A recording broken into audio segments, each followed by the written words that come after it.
Hi, this is James Shugg with Westpac London's end of day report for Wednesday, June the 26th. Well, it was another positive day on equity markets with an easing of Chinese liquidity tensions in the banking sector, the main driver of positive sentiment, as indeed it was yesterday.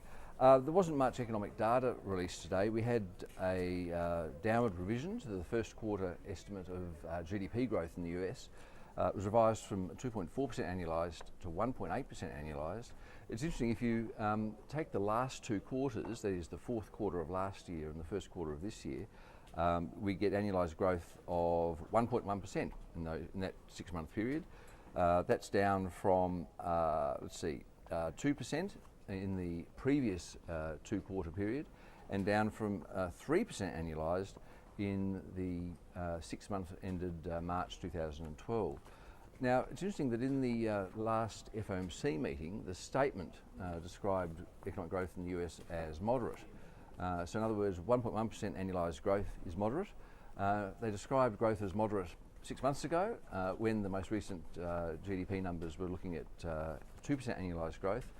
And in June last year, on the back of what's now recorded as 3% annualised growth in the most recent two quarters as at a year ago, growth was described as moderate. So the Fed's clearly got a very generous range of growth outcomes that they describe as moderate. And it's interesting that they've chosen to talk about tapering monetary policy accommodation when moderate growth is at the very bottom end of that recent range.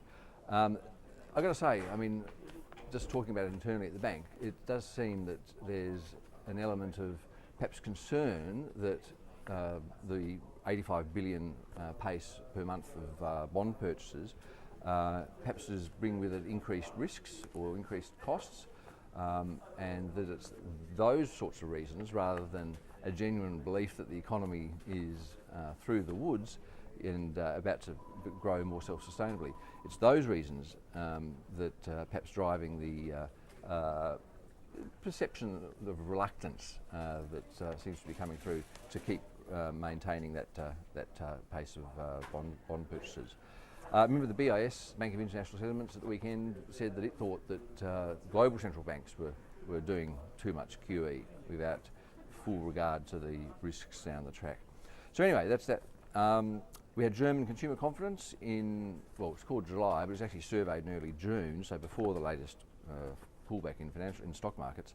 It rose to its highest since late 2007.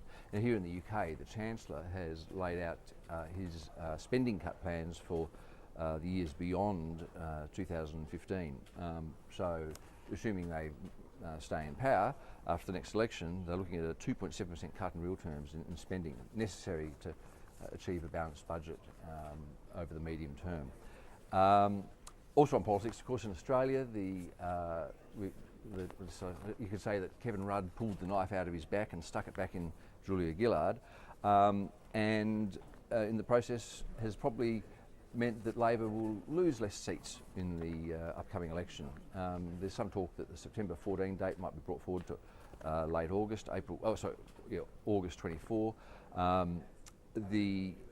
It actually adds to political uncertainty in a way, because although there was already uncertainty in that the coalition who are ahead in the polls haven't really detailed which of the labour market and tax changes that Labor put in place that they would reverse. So that creates uncertainty for business. In a sense, with Rudd now running the Labor Party, it adds to uncertainty because it's less clear cut that there's going to be a clear coalition victory at the next election. So Labor's sort of back in there with a chance, although the polls still suggest that there will be a change in government, although whether it's got an absolute majority remains to be seen. Of course, Labor don't have a majority in their own right. Right, so that's it for sort of chit-chat. In terms of the numbers today, we've got to report in the European markets, a 1% rise at the close in the FTSE here in London. The French market up more than 2%. Germany up 1.7%. Spain and Italy also posting 2% plus gains. The Dow is up 0.7% at the moment at 14,000. $861. The commodity markets have taken a bit of a hit today, with gold off 3.2% at $1,234 an ounce. Oil is down more than 0.5% at $94.77 a barrel, and copper down 0.75% today. The Aussie dollar, it actually touched 93.4 US cents earlier today, around about lunchtime.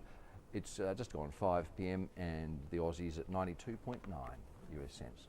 Okay, I'll be back again, same time tomorrow.